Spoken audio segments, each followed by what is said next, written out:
Back when I was 10, life seemed a whole lot simpler.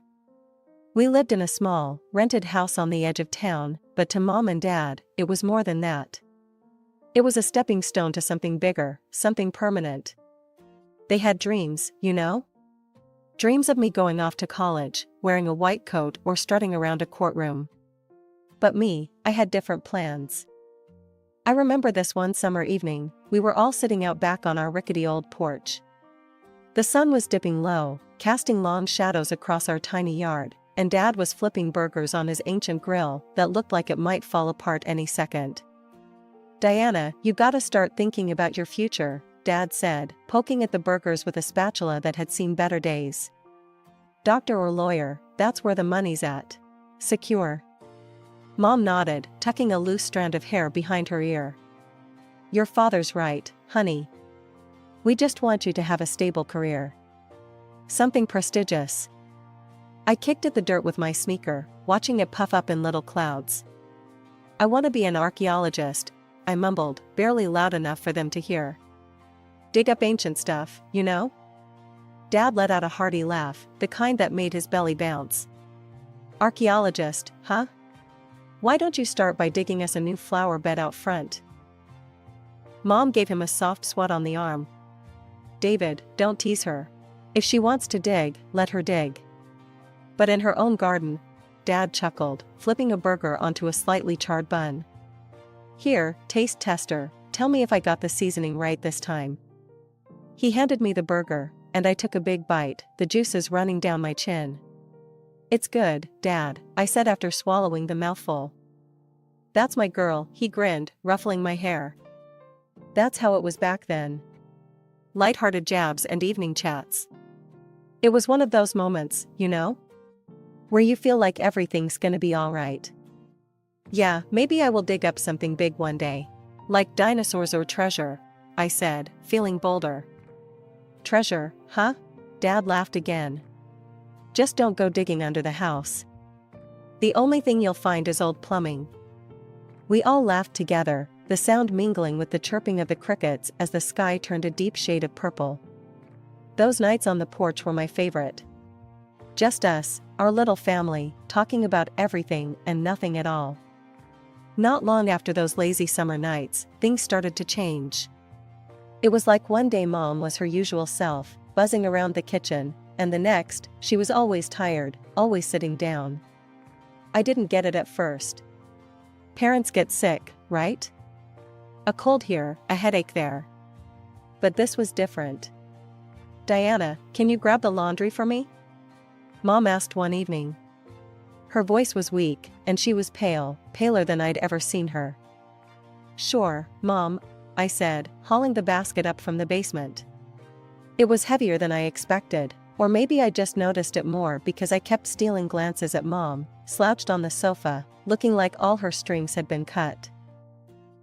"Thanks, honey," she whispered as I dropped the basket beside her. "You're becoming quite the helper, you know?" I shrugged, feeling uneasy. "Is everything okay, Mom?" She attempted a smile that didn't reach her eyes. "Just a bit under the weather, that's all. Don't you worry." But it was more than that. Much more. Dad knew it too. Their whispers filled the nights, whispers that I wasn't meant to hear, but did. Words like doctors and tests floated through the cracks of my slightly ajar bedroom door. Then, the bombshell dropped. "I've got cancer, Diana," Mom said one gray morning, her words stark against the clatter of breakfast dishes. Dad stood behind her, a hand on her shoulder, his eyes dark pits of worry. What does that mean?" I asked, not really wanting to hear the answer. "It means I'm very sick," she said, reaching out to squeeze my hand. "But the doctors are going to help me." Dad chimed in, his voice gruff. "We're gonna fight this, right? All of us together." But it wasn't a fight we could win. Not this time. Mom got weaker, the life slowly draining out of her as if she was a balloon with a tiny hole, and all the air was slipping out. The hospital visits became more frequent. I hated those places. They smelled like disinfectant and despair. Mom was often too tired to talk after the treatments, and I'd sit by her bed, holding her hand, trying not to cry. "Don't you worry, Diana," she'd say on her better days, a shadow of her usual spark in her eyes. "You're strong. You'll be okay." "I don't want to be strong," I'd whisper back. "I just want you to be okay." But she wasn't. And then one day, she just wasn't there anymore. After Mom passed, Dad didn't take long to start changing too.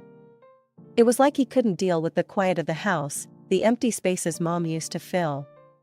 That's when Carol came into the picture. "Diana, this is Carol," Dad introduced her one evening, a few months after Mom's funeral. Carol was all bright lipstick and too loud laughter.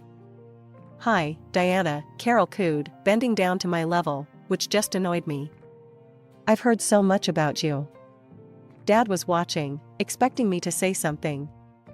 "Nice to meet you," I mumbled, but it wasn't really. Nothing about it was nice.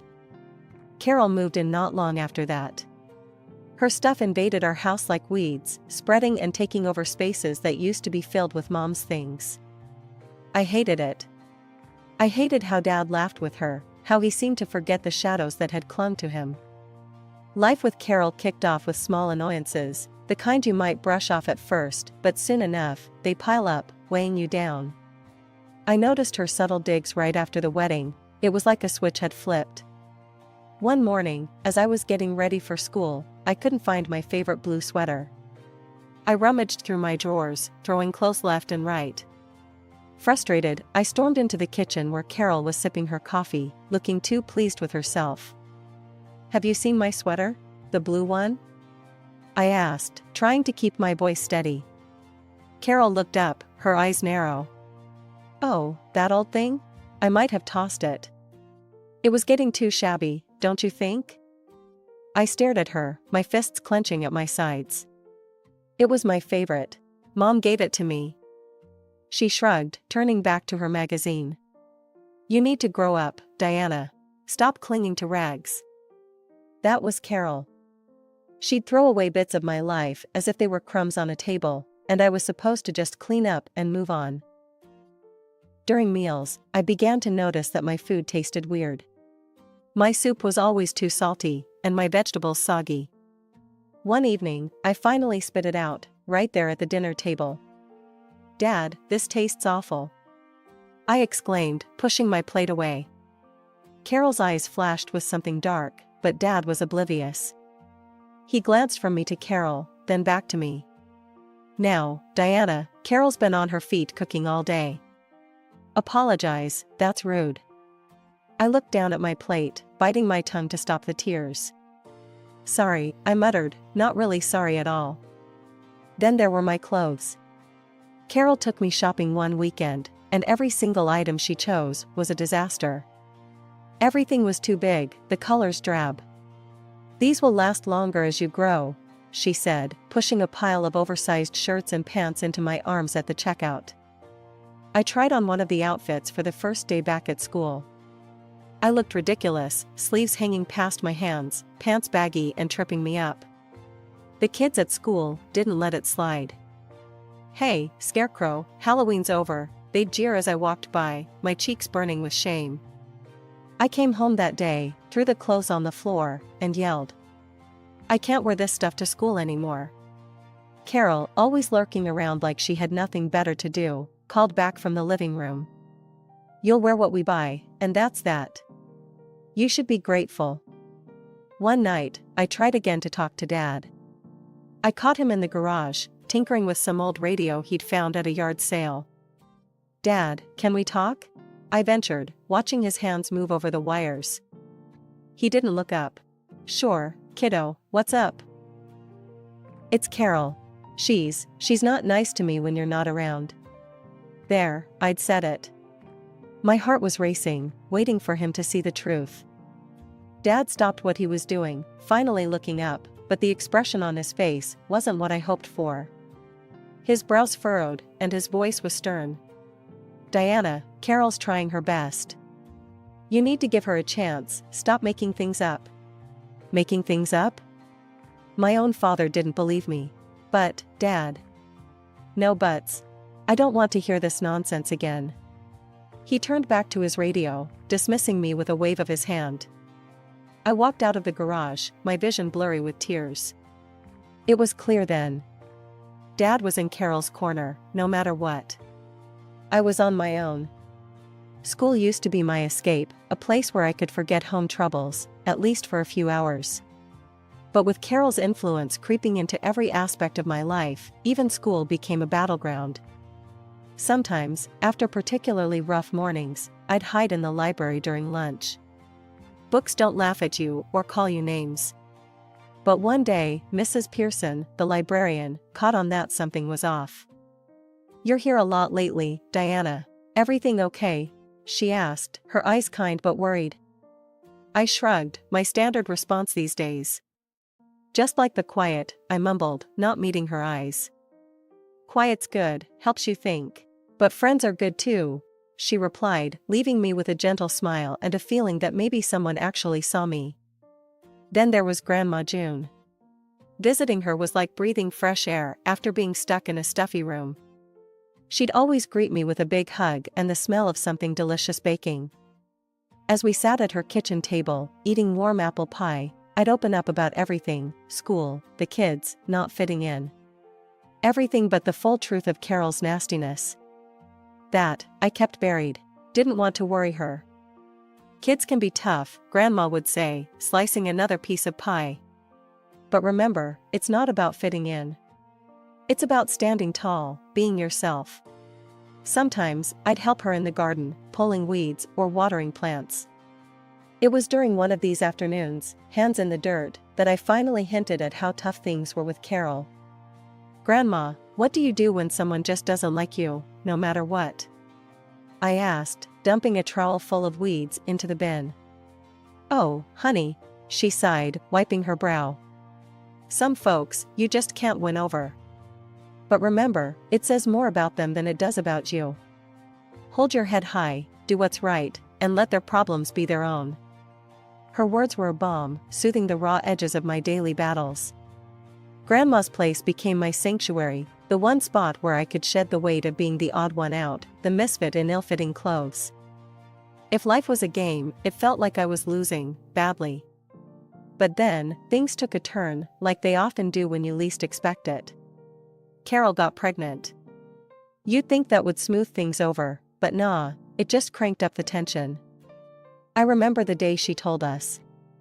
Dad and I were in the living room, half watching some show when Carol strutted in, beaming like she'd won the lottery. "I've got news," she announced, her voice ringing a bit too cheerful. Dad muted the TV, turning to her with a raised eyebrow. "What's up?" "We're having a baby," she gushed, her hands on her belly as if she was already showing. Dad, well, he looked like someone had smacked him upside the head, but then he started smiling, really smiling. That's great, honey."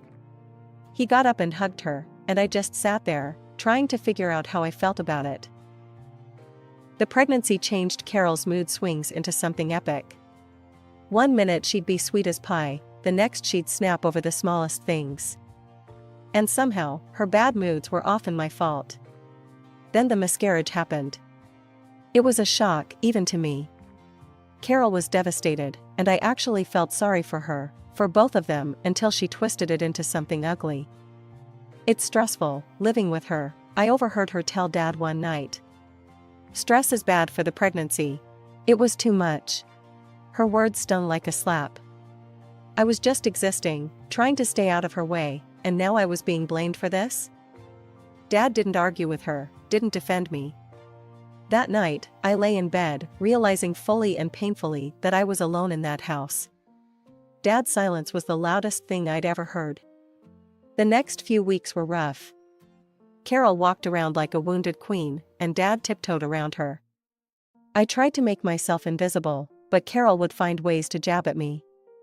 "See what you've caused," she hissed one day as I passed by the living room, where she was curled up on the couch. "You're just a problem child." I stopped, turned to her. "I didn't do anything to you." "Don't talk back to me," she snapped. "Just go to your room." I went, not because she told me to, but because I couldn't stand to look at her, to hear the lies twisting around me like chains. Things got worse after Carol found out she couldn't have any more kids. The doctors were clear, and so was Dad's response when he tried to console her. "We've got Diana, no need to fuss," he said, as if I could be a stand-in for the child they lost. That only made Carol meaner. She started getting more physical, pinching me when no one was looking, leaving marks where clothes would cover. Every pinch was a message, a reminder that I was the reason for her unhappiness. One day at school, during gym, I changed into shorts and a tee. That's when Lisa, a girl I sometimes studied with, noticed the bruises. "Diana, what happened to your arms?" she gasped, her eyes wide. I pulled down my sleeves quickly, my heart racing. I fell down the stairs at home," I lied, avoiding her gaze. Lisa looked worried but didn't push it. I thought that was the end of it. But it wasn't. Later that day, Mrs. Jenkins, my English teacher, pulled me aside. "Diana, I've heard from a few students, they're worried about you. They've seen bruises." Her voice was soft but firm. "What's happening at home?" I felt trapped, the lie heavy on my tongue. "I'm just clumsy, I guess." That afternoon, Dad was called into school. I waited at home, anxiety gnawing at my insides. When he finally stormed in, his face was thunderous. "Diana, what have you been telling your teachers?" he barked as soon as he walked through the door. "Nothing, Dad, Don't lie to me. Mrs. Jenkins called me at work, said there's talk about bruises and whatnot. You're making us look bad. You're making Carol look bad." "I'm not making anything up." The truth burst from me in desperation. "She's hurting me, Dad. Carol is hurting me when you're not around." He paused, his eyes narrowing. "You're being dramatic. Carol wouldn't hurt a fly. You're just trying to cause trouble, aren't you? Go to your room. You're grounded. No dinner."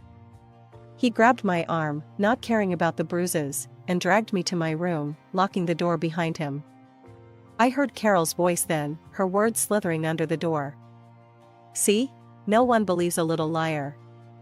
You just made your life a real nightmare, Diana." I felt so alone, so cornered, there was nothing left to do but the one thing I had avoided. I called Grandma June. "Grandma, can I come live with you? Please, I can't stay here anymore," I sobbed into the phone after telling her everything. There was a pause, a heavy silence, then, "Of course, darling. I'll be there as soon as I can." She must have driven like the wind, because it wasn't long before she was at the door. Dad tried to stop her at first, saying he could handle his own family. But Grandma was fierce. "If you don't let her go, I'll take this to the police. I'll sue you and your wife for everything you've done to her," she threatened, her voice steely. Dad looked between Carol and me, his face a mix of anger and defeat. Finally, he stepped aside. "Fine. Take her then." Carol's only response was a satisfied smirk, as if she'd won some twisted game. At Grandma's, my room was waiting, a sanctuary painted in soft blues and filled with sunlight. "You're going to be okay, Diana," Grandma said, standing in the doorway with a smile that reached her eyes. I believed her. For the first time in a long time, I believed that things could be okay. That night, I slept without fear, without dreading what the next day might bring. I was free, and I was home. Living with Grandma June was like being reborn into a world where I could actually breathe. We fixed up the house together, baked cookies, and laughed a lot.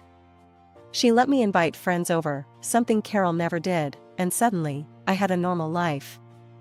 We traveled too. Grandma loved hitting the road, said it was good for the soul. She even bought me a professional camera to capture everything we saw. Photography quickly became more than a hobby. It was my way of seeing the world, capturing moments that felt too big for words. Years slipped by, happy and full, a stark contrast to the life I'd left behind. Dad never called, never sent birthday wishes. It was as if I'd vanished from his life, which was fine by me. I had Grandma, and that was enough. But then, Grandma got sick, her heart giving out after a lifetime of giving everything to everyone else. When she passed, it felt like losing my anchor. I organized the funeral with her close friend, Mrs. Avery, who knew just how much Grandma had meant to me. The funeral was a blur of faces and condolences, a soft murmur of sadness that matched the gray sky overhead. But then, Dad and Carol showed up, their faces strangely bright, almost eager. It sickened me. As people started leaving, Dad and Carol lingered, and we ended up at Grandma's house. That's when Carol, ever the viper, told me to pack up my things. "This house now belongs to your father," she sneered, eyeing the place like it was a cash register ready to pop open. Dad was inspecting the walls, the cabinets, nodding along like he was already planning renovations. "Yeah, Diana, pack your things and get out of here." I couldn't help but laugh. They both frowned. "What's so funny?" Dad asked, his tone sharp. "Grandma knew you might pull something like this," I said, pulling out the will from my bag. "She left everything to me, the house, the money, everything. It's all in my name." The color drained from their faces. It was the most satisfying thing I'd seen in years. Dad recovered first, a greedy glint in his eye. "Well, then, as your father, I'll just have to manage that inheritance for you." Carol was nodding, almost drooling with anticipation. "Think of what I could do with that money. A new car, some work done to keep me looking young." I cut them off with another laugh, louder this time. "Manage my inheritance? Dad, you're so out of the loop you didn't even realize I turned 18 last month. I'm my own guardian now. Legally, I control everything." Their jaws dropped. It was comic, really. They tried to argue, to beg, but I was done. I'd had years of their neglect and cruelty, years to build up the strength Grandma had nurtured in me. "Out. Now," I said, my voice firm, echoing through the empty halls of a house that had never felt more like a fortress. They left, Carol spitting insults over her shoulder, Dad's shoulders slumped in defeat. The door slammed shut, and the sound was like the closing of a long, painful chapter of my life. 10 years had woven themselves into the fabric of my life seamlessly. I was 28 now, living the kind of life Grandma June would have been proud of. I worked as a lawyer at one of the city's most prestigious firms, a dream my mother had harbored for me. My days were filled with briefs, courtrooms, and justice. My life was full, fulfilling, and most importantly, it was mine. One evening, as I was wrapping up a particularly challenging case file, my phone rang. The number was unfamiliar, and hesitating only for a moment, I answered. "Diana." The voice was unmistakably Dad's, strained and rough as if each word was a struggle. "I need your help." The voice from my past, not heard for a decade, dropped like a stone in my stomach. "Look, we're in a bit of a situation here. Carol and we've hit a rough patch financially. We need some help, some money to get out of debt. It's urgent." I paused, taking a moment to process the nerve, the audacity. Memories, dark and dusty, filtered back through the recesses of my mind. "You must be joking," I said finally, my voice cold and even. "After everything, you call me for money?" In the background, I could hear Carol's voice, shrill and panicky. "Tell her she owes us, after everything we've done for her." I couldn't help but laugh, short and humorless. "Oh, you? For what, exactly? For throwing me out? For siding with Carol over your own daughter?" There was a pause on the line, a crackle of tension. Then Carol was back, her voice cutting through. "You'll regret this. We'll take you to court. We'll get our alimony." That only made me laugh again, harder this time. "Carol, I'm a lawyer. Remember? You have no grounds for alimony, and frankly, you have no idea who you're dealing with. You renounced any claim to me when Grandma became my guardian. Legally, you're nothing to me." Dad tried again, desperation seeping through. "Diana, please." But I was done. "No. You made your choice years ago. Live with it. Goodbye, Dad." I hung up, my heart pounding, but my decision was clear.